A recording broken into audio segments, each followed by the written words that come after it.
I now want to turn to the ethics of idealism. Let me get my black marker again here. All of this has value implications, and the ethics, in the case of idealism, falls out of the metaphysics, the epistemology, and the human nature. It's a derivative branch in this particular case here. If it is the case that here we are as human beings with one foot, so to speak, in the physical world and one foot, so to speak, in the higher spiritual world, the human being being a microcosm of this, what we really want is where the real good, where the real truth, where the ultimate reality is, or at least what we should want, is to get as much of ourselves up into the higher, more perfect eternal world as it is possible for us to do so.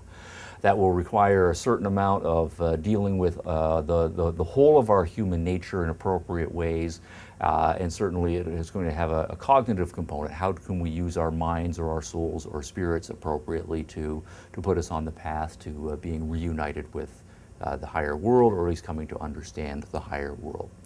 And that's why when we turn to the ethics, the ethical systems that are developed within the idealist tradition typically have a dual component to them. That we have one aspect of our ethical system directed toward how we should handle our body, how we should handle the physical side of our being, and another part directed toward how we should handle the soul, mind, or spirited side of our being. Now, the dealing with the physical side of our being, I'm going to call that the negative side of ethics. And it's negative because usually it involves attacking something or dealing with something that is either in itself negative or at the least a lower right order of being. The one thing that we first have to do, and an important part of ethics training right from the very beginning, is getting people to tame their bodies, to control their bodies, to discipline their bodies right in various ways. The fear being that human nature, the bodily being strong, if we don't exert great efforts when we're parents teaching children, or when we become able to ourselves, then the bodily side of our nature is just going to run wild and swamp the whole of our human condition, and that's a bad thing. So what we need to do is focus on controlling the body. All right, and that's the first order of business. And so what we need here is a great deal of discipline. We need to exert self-control. And self-control in this context here usually involves a certain amount of denial. Right? Our bodily appetites are constantly pressing for stimulation. Right? We want pleasure, we want food, we want drink, and it's very easy for those things to get out of hand. And so what we then will want to do is put various kinds of limitations on the satisfaction of various bodily desires here. Now, this is something that is generic to all human beings, but most idealists don't think that human beings can, most of them, do this very much. Human beings have to, inescapably, given their nature, give in to their desires for food, drink, sexuality, and so forth. But we simply want to have our ethics be a restraining device or a harnessing device, and so forth.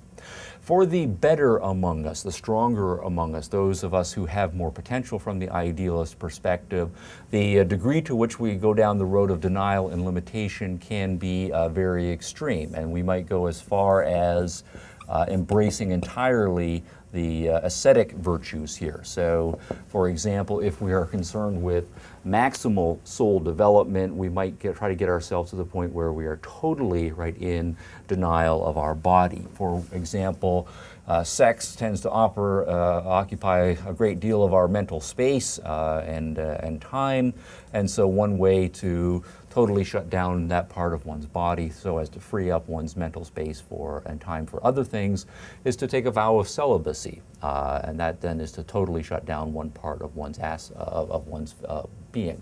Another practice that one can engage in is fasting.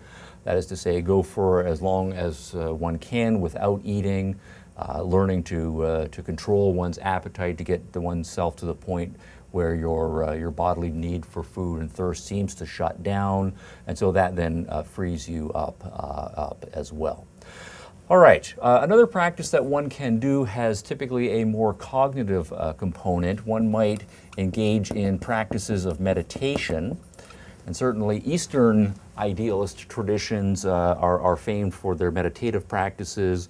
Western religious traditions and idealist traditions also engage in them, though in my judgment not as strictly and as extremely as some of the Eastern traditions here. And meditation can have a twofold aspect here, but I want to focus just on one aspect of meditation here, and that can be the practice of shutting down one's body, not just one's appetites and so forth, but also shutting down one's senses, removing all sorts of sensory stimulus. The idea here being if we can shut down our eyes, so we're not constantly being bombarded with visual stimuli, shut down our ears, and so forth, remain motionless so that our bodies are no longer sensitive to their environments. And that's why people in practicing meditation will go into dark, quiet places and so forth. The idea then is shutting down one's senses will thereby free up one's mind, and then one's mind can presumably go on and engage in the higher spiritual exercises that one wants to do so.